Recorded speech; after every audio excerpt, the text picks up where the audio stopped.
Hello everyone, আশা করি সবাই ভালো আছেন। বীর মুক্তিযোদ্ধাদের যাচাই বাছাইয়ের জন্য নতুন একটি আপডেট চলে আসছে যে কিভাবে বীর মুক্তিযোদ্ধাদের যাচাই বাছাই হবে এবং যারা নতুন করে বীর মুক্তিযোদ্ধা হতে চান বা আপনাদের কাগজপাতি সঠিক আছে তো তারা কিভাবে কি হবেন। তো আজকের ভিডিওটি বীর মুক্তিযোদ্ধা ও তাদের পরিবারের জন্য এবং যারা কিনা নতুনভাবে বীর মুক্তিযোদ্ধা হিসেবে অ্যাড হতে চান তো তাদের জন্য খুবই গুরুত্বপূর্ণ। এই ভিডিওটি অবশ্যই আপনারা সম্পূর্ণ দেখবেন এবং যারা এখনো আমাদের ইউটিউব চ্যানেলটি সাবস্ক্রাইব করেননি অবশ্যই আমাদের ইউটিউব চ্যানেলটি সাবস্ক্রাইব করে আমাদের সাথে থাকবেন। তো বীর মুক্তিযোদ্ধাদের যে জাতীয় মুক্তিযোদ্ধা কাউন্সিল তাতে মুক্তিযোদ্ধাদের যাচাই বাছাই নিয়ে যে কার্যক্রম আছে তার জন্য উপকমিটি গঠন করা হয়েছে।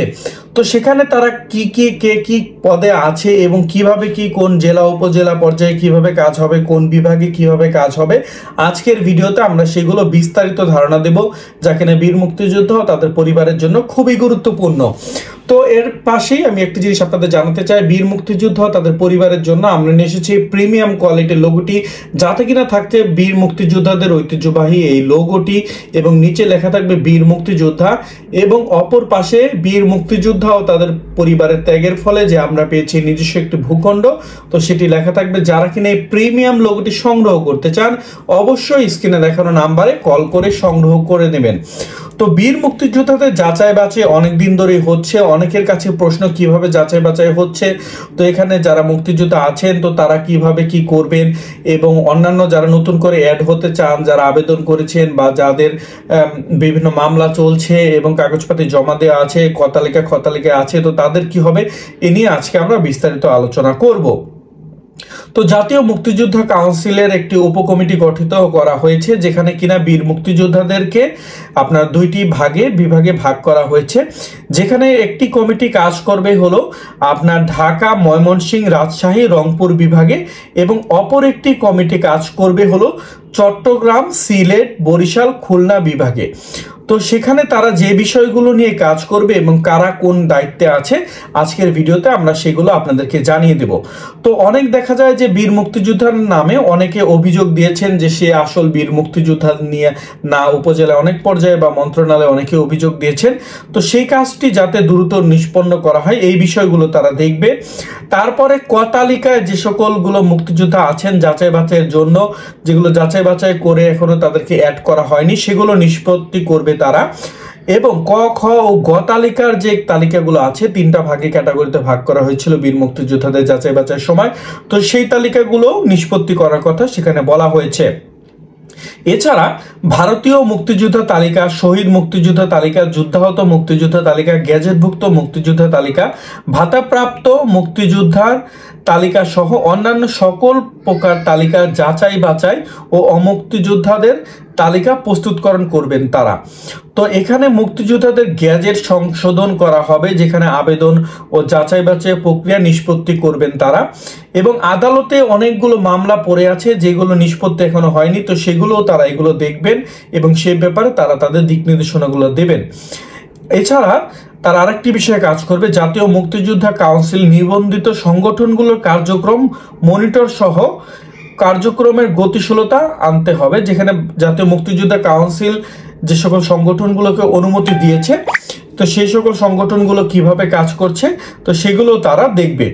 এছাড়া বঙ্গবন্ধুর আদর্শ ও মুক্তিযুদ্ধের চেতনা বাস্তবায়ন শীর্ষক প্রকল্প গবেষণা প্রতিবেদন সমূহ ও পর্যালোচনা সুপারিশ করবে। তো আমি আপনাদেরকে সংক্ষেপে জিনিসটা আবার বুঝিয়ে দিই, সেটা হলো যাদের বিরুদ্ধে অভিযোগ আছে সেই ব্যাপারগুলো তারা দেখবেন। খতালিকা যে মুক্তিযোদ্ধা যারা কিনা ভবিষ্যতে মুক্তিযোদ্ধা হবেন তাদের কাগজপাতি সঠিক, তো তাদের এই বিষয়গুলো নিষ্পত্তি করার জন্য জোরালোভাবে এগুলো দেখা হচ্ছে। আবার হলো অনেকের নামে মামলা আছে যেগুলো কিনা আপনার অনেকে মামলা করেছেন যে আমি মুক্তিযোদ্ধা কিন্তু আমি অ্যাড হতে পারিনি, তা আদালতে এই মামলাগুলো যাতে দ্রুততার সহিত নিষ্পত্তি করা হয় এই বিষয়গুলো দেখবেন। তো প্রথমে আমি আপনাদেরকে বলেছিলাম যে এটাকে বাংলাদেশকে দুটি ভাগে ভাগ করা হয়েছে, যে যেহেতু দুটি কমিটিতে ভাগ করা হয়েছে সেটি হলো ঢাকা, ময়মনসিংহ, রাজশাহী, রংপুর, এটা মিলে একটা কমিটি। তো সেখানে আপনার সদস্য যারা আছেন তার মধ্যে আপনার যে সদস্যগুলো আছেন পদবী আহ্বায়ক হিসেবে যিনি আছেন ক্যাপ্টেন অবসরপ্রাপ্ত এম নুরুল হুদা, উনি সদস্য জাতীয় মুক্তিযোদ্ধা কাউন্সিল। মেজর অবসরপ্রাপ্ত সৈয়দ মোমিনুল রহমান উনি আছেন আপনার সদস্য হিসেবে। মেজর অবসরপ্রাপ্ত কাইয়ুম খান সদস্য হিসেবে আছেন জাতীয় মুক্তিযোদ্ধা কাউন্সিল। হাবিবুল আলম, জনাব হাবিবুল আলম বীর প্রতীক, উনিও সদস্য হিসেবে আছেন উক্ত কমিটির। জনাব শাহিনা খাতুন, উনিও আছেন সদস্য সচিব। এই কমিটিটা থাকবে হলো ঢাকা, ময়মনসিংহ, রাজশাহী ও রংপুর বিভাগের জন্য।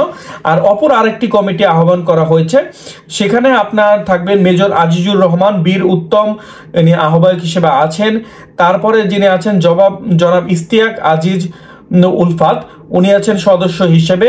তারপরে যিনি আছেন সাদেক আহমেদ খান, উনি আছেন সদস্য হিসেবে।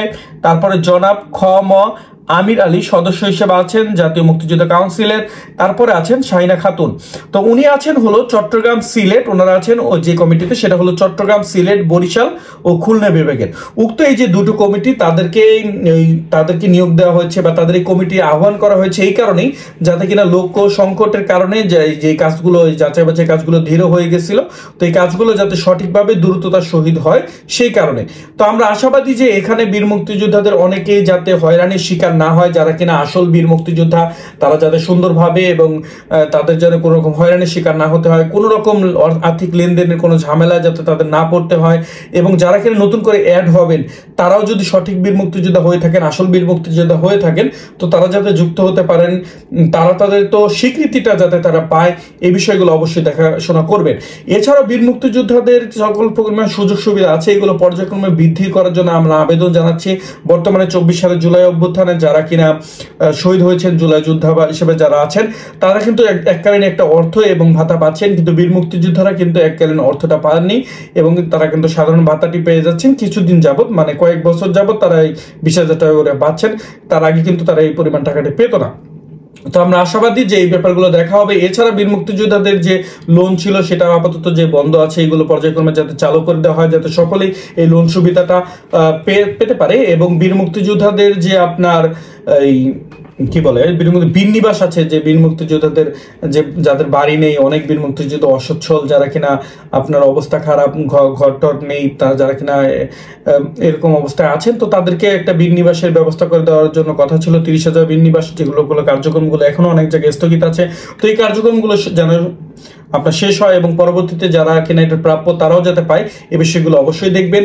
আর যারা কিনা এই প্রিমিয়াম লোগোটি সংগ্রহ করতে চান, তারা অবশ্যই স্ক্রিনে দেখানো নাম্বারে কল করে আজই সংগ্রহ করে নেবেন বীর মুক্তিযোদ্ধাদের এই প্রিমিয়াম লোগোটি। তো সবাই ভালো থাকবেন। আজকের ভিডিও এ পর্যন্ত। পরবর্তীতে বীর মুক্তিযোদ্ধাদের যাচাই সংক্রান্ত আরো তথ্য আপনাদের মাঝে আমরা জানিয়ে দেব। ধন্যবাদ, ভালো থাকবেন।